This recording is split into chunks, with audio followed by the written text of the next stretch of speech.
A graça e a paz, meus queridos irmãos. Quem fala aqui é o pastor Edivaldo Oliveira. Que bom estar com você aqui mais uma vez.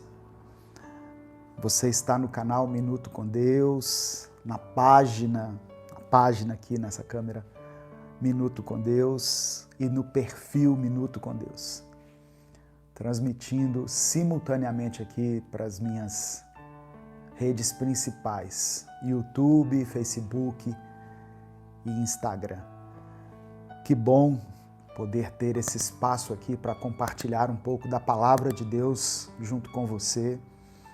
Eu queria pedir que você escrevesse aqui nos comentários o seu nome, o lugar de onde você está falando e o seu pedido de oração. Coloque aqui o seu pedido de oração. Nós vamos orar, nós vamos fazer uma leitura aqui de um trecho da palavra de Deus, da Bíblia, e no final vamos orar uns pelos outros. Então eu peço que você coloque aqui o seu pedido de oração. Se apresente, e deixe aqui o seu pedido de oração. Hoje eu quero iniciar a leitura, eu quero fazer uma leitura comentada do livro de Atos. Hoje eu vou ler Atos 1. E nos próximos dias eu gostaria de fazer a leitura de todo o livro de Atos. Eu vou fazer o máximo para, durante todo esse mês, fazer a cada dia a leitura de um capítulo de Atos.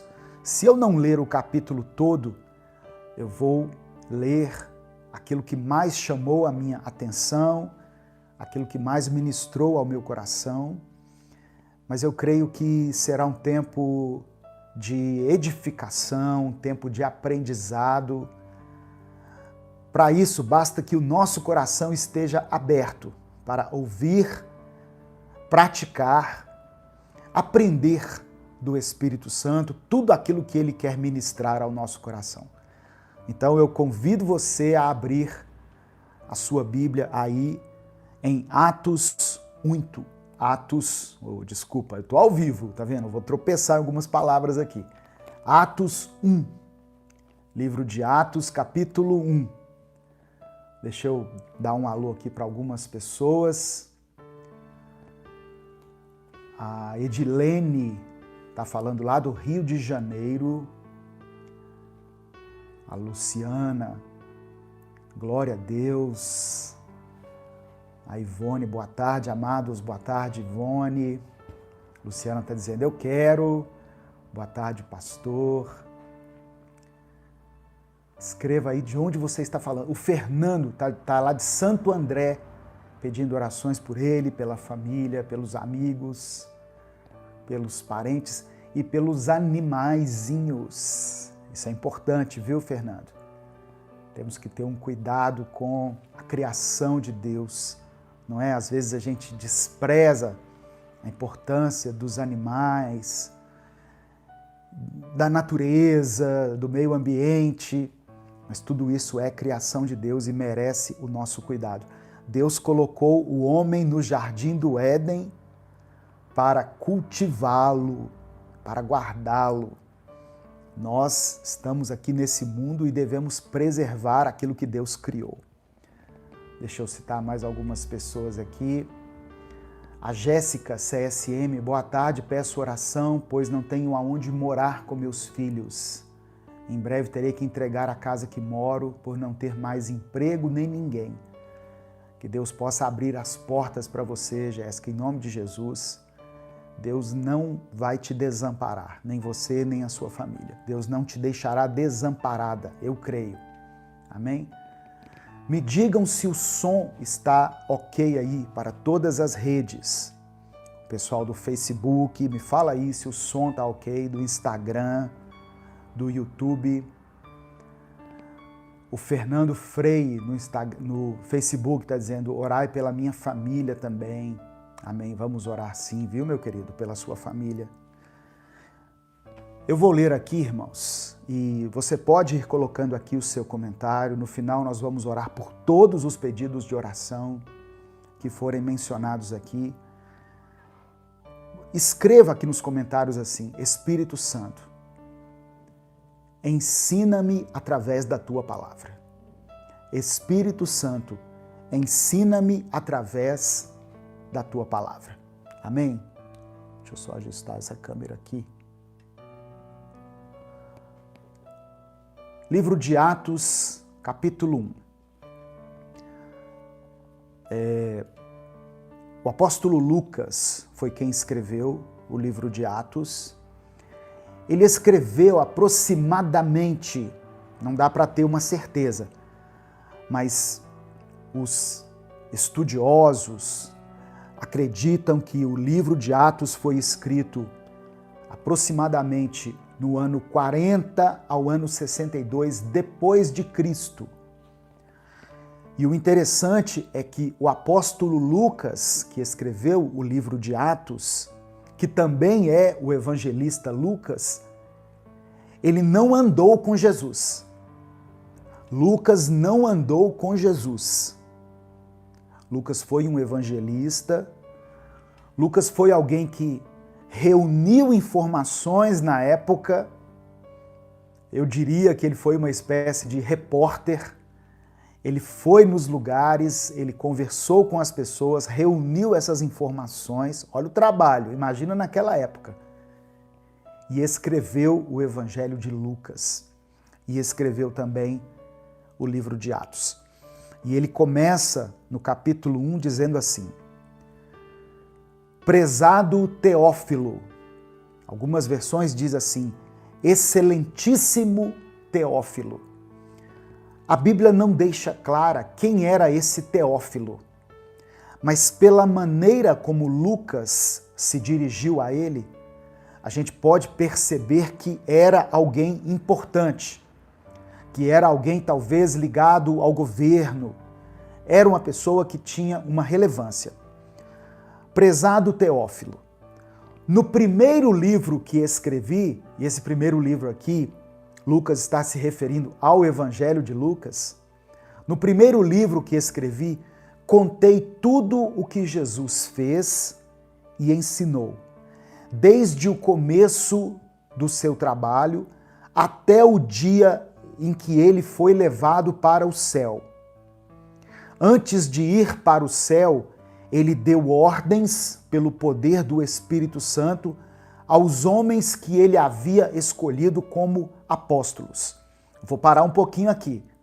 Eu não estou com pressa, eu quero ler de forma bem detalhada e absorver ao máximo tudo aquilo que Deus tem a me ensinar aqui. Então, eu aprendi aqui que Lucas escreveu um primeiro livro, que é o Evangelho de Lucas.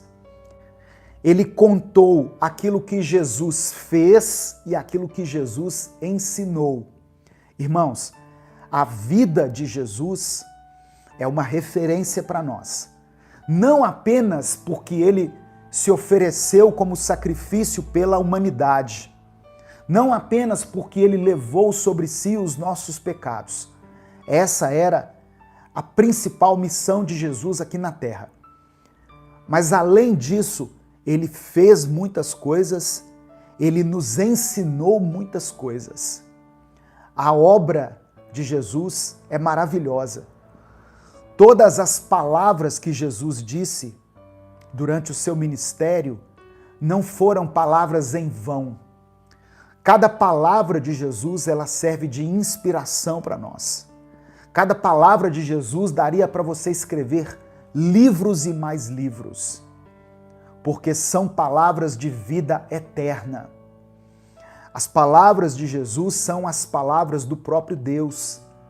Jesus tinha uma conexão com Deus de tal maneira que quando ele abria a sua boca, era o próprio Deus falando. Porque Jesus, ele não somente tinha um relacionamento com Deus, Jesus não somente tinha uma intimidade com Deus, Jesus era o próprio Deus. O apóstolo João escreveu no Evangelho de João, no capítulo 1, versículo 1, No princípio era o Verbo, e o Verbo estava com Deus, e o Verbo era Deus. Desculpa. Jesus era o próprio Deus encarnado. Era Deus que veio até os homens e se fez como um de nós. Jesus tinha o poder de Deus. Jesus tinha a essência de Deus, a sabedoria de Deus. A unção de Deus para curar, para operar milagres, para expulsar demônios. Mas quando ele foi para a cruz, ele foi como homem, ele não foi como Deus.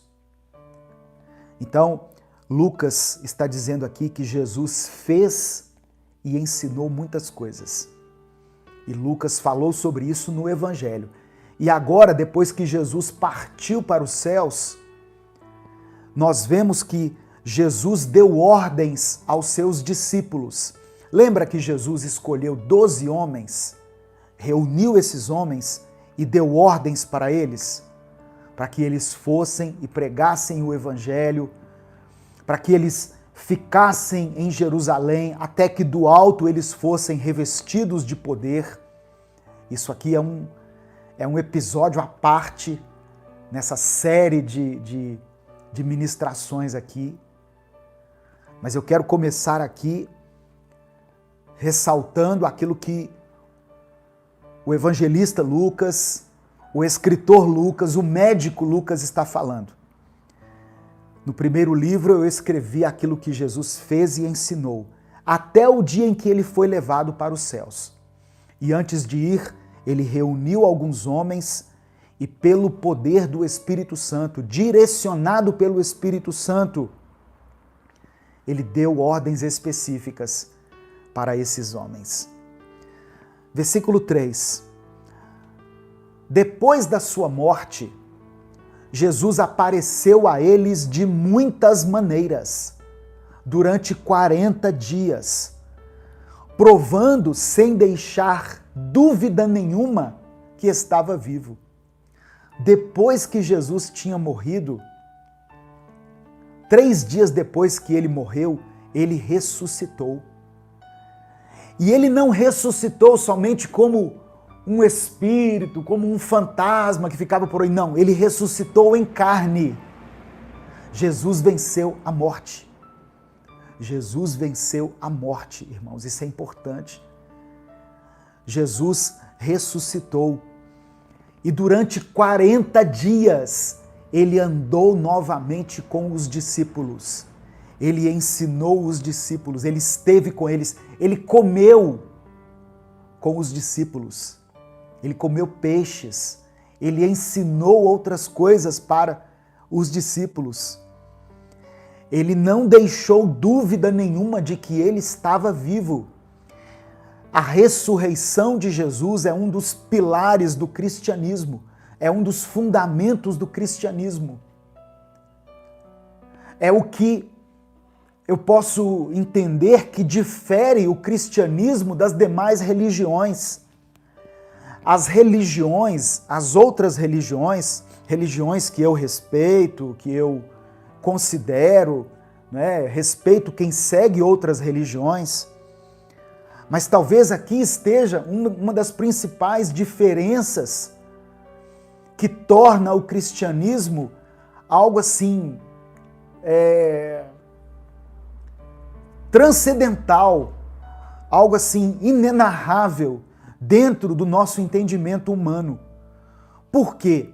Porque Buda foi um homem sábio, um homem que ensinou muitas coisas, que deixou manuscritos, deixou muitos ensinamentos, mas ele está morto. Allan Kardec foi uma pessoa sábia, que ensinou bem, que ensinou a paz, mas está morto. Confúcio foi um sábio, foi um homem, né, que trouxe muita riqueza através da sua obra. E assim eu poderia falar de várias outras pessoas, mas todas essas pessoas estão mortas. O nosso Jesus, o Jesus que nós cremos, que está descrito aqui nas Escrituras, na Bíblia, Ele morreu, mas ele venceu a morte. Ele ressuscitou. Eu estive lá em Israel, eu estive no túmulo de Jesus. No túmulo de Jesus tem uma plaquinha dizendo: ele não está aqui. Ele não está aqui. Então Jesus, ele é Deus e ele venceu a morte.